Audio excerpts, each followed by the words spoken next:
Hi అండి. నమస్తే. ఉపయోగం లేని డబ్బు, శాంతి లేని సుఖం, మానవత్వం లేని వ్యక్తి. ఉన్నా ఒకటే, లేకున్నా ఒకటే. లక్ష్యం ఉన్నవాళ్ళు గడ్డి పరకలు కూడా బ్రహ్మాస్త్రంగా వాడుకుంటారు. నిర్లక్ష్యం ఉన్నవాళ్ళు బ్రహ్మాస్త్రం దొరికినా కూడా గడ్డి పరకలా కూడా వాడుకోరు.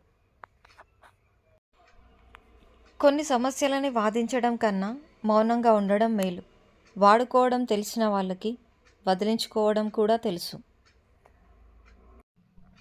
చిన్న రంధ్రం నిండు కుండను ఖాళీ చేసినట్టే అనువంత అనుమానం చక్కటి అనుబంధాన్ని దెబ్బతీస్తుంది. జాలి గుణం కలవాడికి కష్టాలు ఎక్కువ, కఠిన గుణం కలవాడికి సుఖాలు ఎక్కువ. మీ శత్రువు కంటే మీ నిర్లక్ష్యమే మీకు ఎక్కువ ప్రమాదం. నీ ముందు నీ మాట, నా ముందు నా మాట మాట్లాడే వాళ్ళకి ఎంత దూరంగా ఉంటే అంత మంచిది.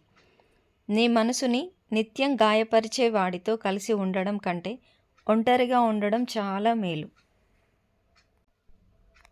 అర్థం కాకపోతే మరొకసారి అడిగి తెలుసుకో, తప్పులేదు. కానీ తప్పుగా అర్థం చేసుకొని అపార్థం చేసుకోవడం మాత్రం మీకు అండగా నిలబడే వాళ్ళే కాదు, నిన్ను అర్థం చేసుకునే వాళ్ళు కూడా ఎవరూ ఉండరు. మీరు ఏం చేసినా నిజాయితీగా చేస్తే ఎవ్వరికీ సమాధానం చెప్పాల్సిన అవసరం లేదు. వాదన చేసే వారిలో సత్తా లేనప్పుడు ఎగతాళిగా, వ్యంగ్యంగా మాట్లాడతారు. థ్యాంక్ యూ ఫర్ వాచింగ్ అండి. Please subscribe to my channel.